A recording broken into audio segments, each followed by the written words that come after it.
안녕하세요. 저는 경기도 안산에서 살고 있는 올해 74 박정순이라고 합니다. 저는 오늘 제 인생에서 가장 큰 후회이자 치욕이 된 이야기를 여러분께 직접 들려드리려고 합니다. 누군가에겐 제 이야기가 우스울 수도 있고 또 누군가는 제 이야기를 듣고 마음이 아플 수도 있을 겁니다. 하지만 제발 제 이야기를 끝까지 들어주십시오. 여러분의 노후와 인생에 작은 도움이 되길 바라는 마음으로 이렇게 제 얼굴을 드러내고 제 입으로 이야기하는 겁니다. 먼저 말씀드리자면 저는 지금 혼자입니다. 남편은 3년 전에 세상을 떠났고 아들은 살아있지만 사실상 없는 사람이나 마찬가지입니다. 연락이 끊긴 지 오래니까요. 저와 남편은 평생 공장일 하면서 뼈 빠지게 살았습니다. 1972년에 21살에 결혼해서 50년이 넘게 고생하며 살았어요. 남편은 자동차 부품 공장에서 저는 섬유 공장에서 일했습니다. 새벽 5시에 일어나서 밤 9시에 집에 오는 게 일상이었어요. 그렇게 악착같이 벌어서 한 푼 두 푼 모아 1985년에 안산에 단독주택을 하나 장만했고 은행에 적금도 조금씩 넣어뒀습니다. 당시 안산은 지금처럼 발달된 곳이 아니었어요. 논밭이 많고 집도 드문드문 있는 그런 동네였죠. 하지만 우리로서는 내 집 마련한다는 게 꿈만 같았습니다. 33평 단독주택에 마당도 있고 텃밭도 있었어요. 거기서 배추도 심고 상추도 키우면서 정말 행복했습니다. 남들이 보면 그래도 노후는 편히 사시겠네 할 만큼은 됐습니다. 아들 하나 제대로 키워냈으니까 이제는 걱정 없이 여생을 즐기겠거니 생각했지요. 아들은 대학도 졸업하고 대기업에 취직했어요. 효자였습니다. 매달 용돈도 넣어주고 명절 때는 선물도 사다 주고요. 결혼할 여자친구를 데려왔을 때도 참 얌전하고 예쁜 애구나 싶었어요. 그런데 지금 생각해보면 그때부터 뭔가 이상했어요. 며느리가 처음 집에 왔을 때부터 유독 우리 집에 관심이 많았거든요. 며느리가 결혼 전부터 우리 집 평수를 자꾸 물었어요. 몇 평이에요? 땅은 얼마나 돼요? 재개발 얘기는 없어요? 그런 질문들을 계속했습니다. 그때는 단순히 시집올 집이니까 궁금해서 묻는구나 했는데 지금 돌이켜보면 그때부터 계획이 있었던 것 같아요.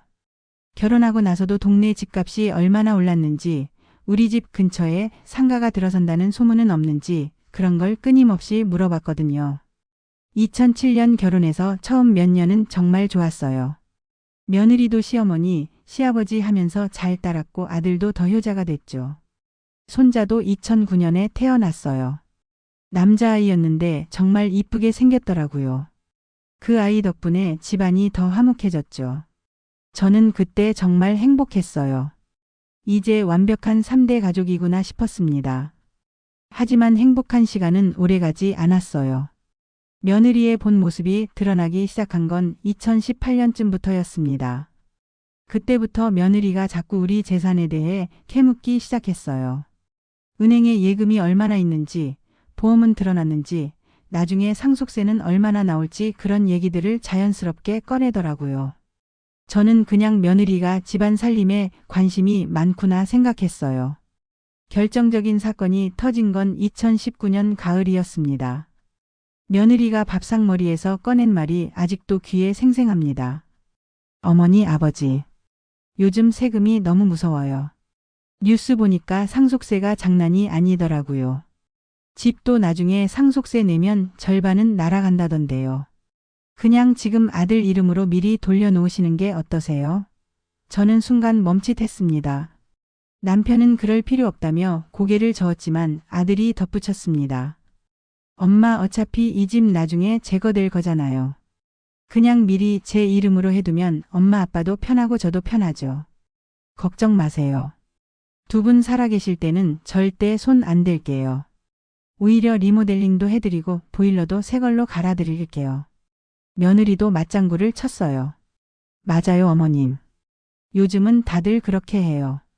우리 친정 부모님도 이미 오빠 이름으로 다 해놨어요. 저는 그 말을 곧이곧대로 믿었습니다. 내가 낳은 아들인데 설마 우리를 버리겠어? 그렇게 생각하고 남편의 만류에도 결국 서류에 사인을 했습니다. 그때가 제 인생의 갈림길이었습니다. 참 아이러니하게도 그 서류에 사인하면서 며느리가 환하게 웃던 모습이 지금도 기억나요. 그때는 우리 가족이 되어서 기뻐하는 줄 알았는데 이제 생각해보니 마치 큰 게임에서 이긴 것처럼 기뻐하는 모습이었어요. 처음 몇 개월은 정말 달라진 게 없었습니다. 집도 그대로 살고 아들도 여전히 효자였고 며느리도 전보다 더 살갑게 굴었습니다. 오히려 전보다 더 잘해줬어요. 비싼 건강식품도 사다주고 맛있는 반찬도 해다주고 마사지기도 사다줬어요. 저는 이거 참 잘했구나 싶었습니다. 아들 이름으로 해놓으니까 며느리가 더 책임감을 느끼는구나 생각했어요. 그런데 2020년 봄쯤부터 분위기가 조금씩 바뀌기 시작했습니다.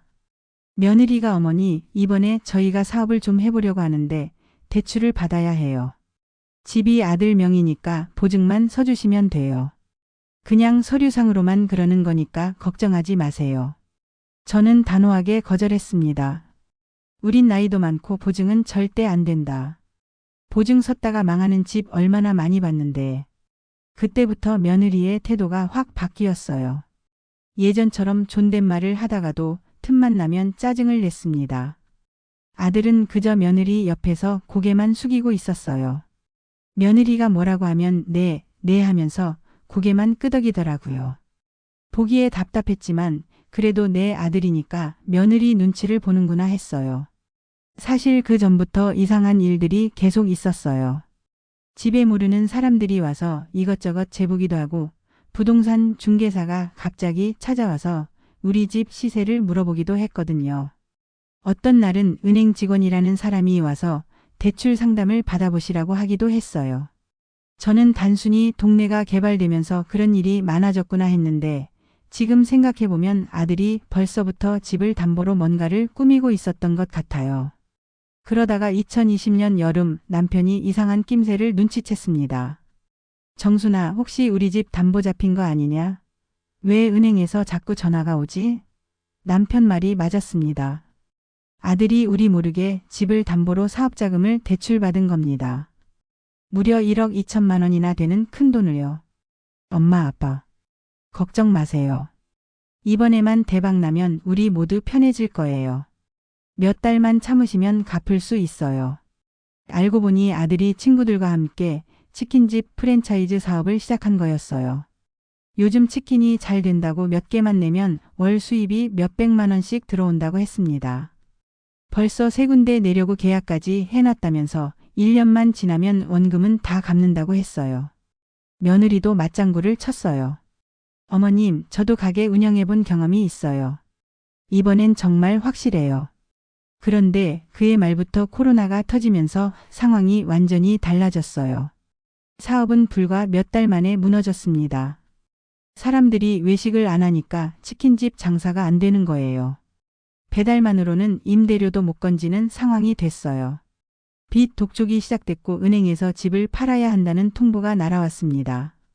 그때 저는 아들을 붙잡고 울부짖었습니다. 내 아버지, 내 엄마가 평생 고생해서 모은 집이다. 제발 우리한테만은 이러지 마라. 다른 방법을 찾아보자. 집만은 건드리지 말자.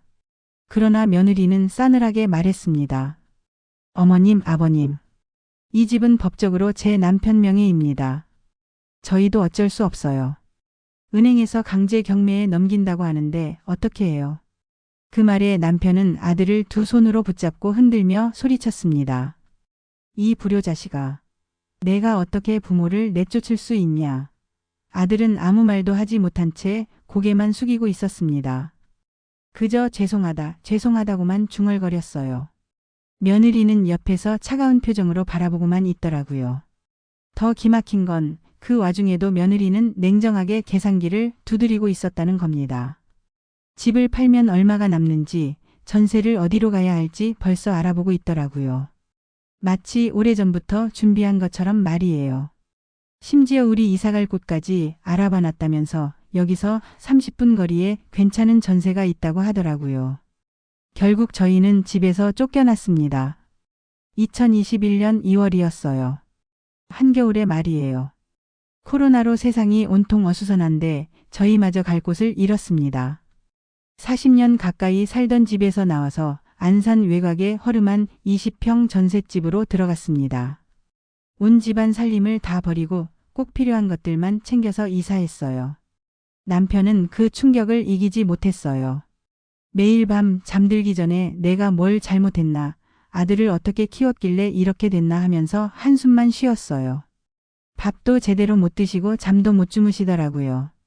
그러다가 2021년 9월 갑자기 쓰러지셨어요. 뇌출혈이었습니다. 병원에 입원해서 석 달을 버티시다가 결국 세상을 떠나셨습니다. 장례식장에 아들과 며느리가 오긴 했습니다. 하지만 며느리는 영정 앞에서도 휴대폰만 만지작거렸습니다. 조문객들이 와도 제대로 인사도 안 하고 심지어 장례 비용도 다 제가 치렀어요. 아들은 그저 멍하니 있기만 했고요. 그 모습을 보면서 제 가슴은 찢어질 듯 아팠습니다. 남편이 떠난 후 저는 완전히 혼자가 되었습니다. 몸은 점점 쇠약해졌고 무릎은 아파서 걷는 것도 힘들어졌습니다. 아들에게 전화를 걸어도 받지 않았어요.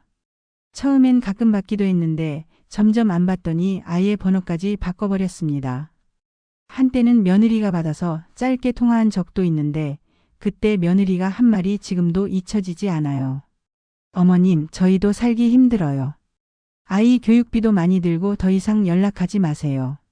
그리고는 전화를 끊어버렸습니다. 제가 아들의 얼굴을 마지막으로 본 건 남편 일주기 제사 때였습니다. 2022년 9월이었죠. 그때 아들이 혼자 왔어요. 며느리와 손자는 오지 않았어요.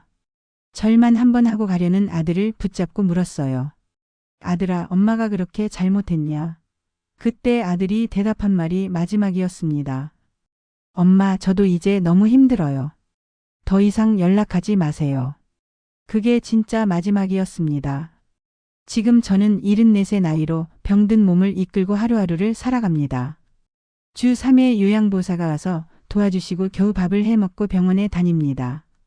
어쩌다 이웃이 건네는 따뜻한 말이 제겐 큰 위로가 됩니다. 특히 같은 동네에 사는 김 할머니가 가끔 반찬을 갖다 주시는데 그때만큼은 세상이 따뜻하게 느껴져요. 그런데 더 가슴 아픈 건 작년에 들은 소식이었습니다. 아들과 며느리가 우리 옛집에서 멀지 않은 곳에 새 아파트를 장만해서 잘 살고 있다는 겁니다. 그것도 50평이 넘는 큰 집이라고 하더라고요. 그 소식을 전해준 옛 이웃이 말하길 며느리가 외제차를 타고 다니면서 아주 잘 사는 것 같다고 했어요. 손자는 영어학원, 태권도, 피아노까지 배운다고 하더군요. 더욱 기막힌 건 그 돈이 어디서 나왔는지 짐작이 간다는 겁니다. 우리 집을 팔고 남은 돈에 아들이 다시 취직해서 번 돈을 합쳐서 새 집을 산 것 같아요. 결국 제 평생 피땀이 그들의 새 출발 미천이 된 셈이죠. 정말 기가 막히고 코가 막혔습니다.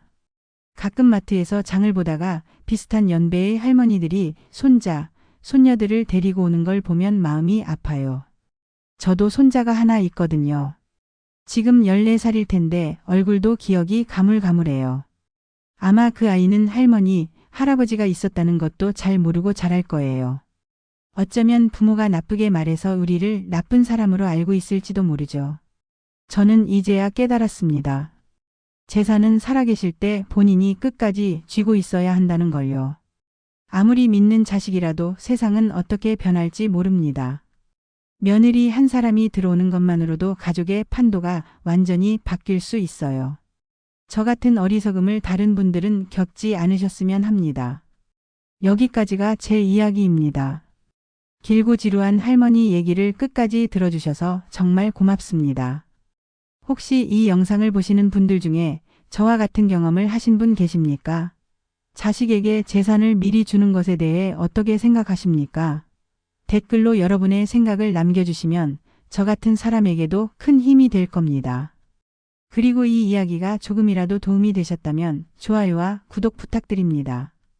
그게 제가 살아있다는 작은 위로가 될 테니까요.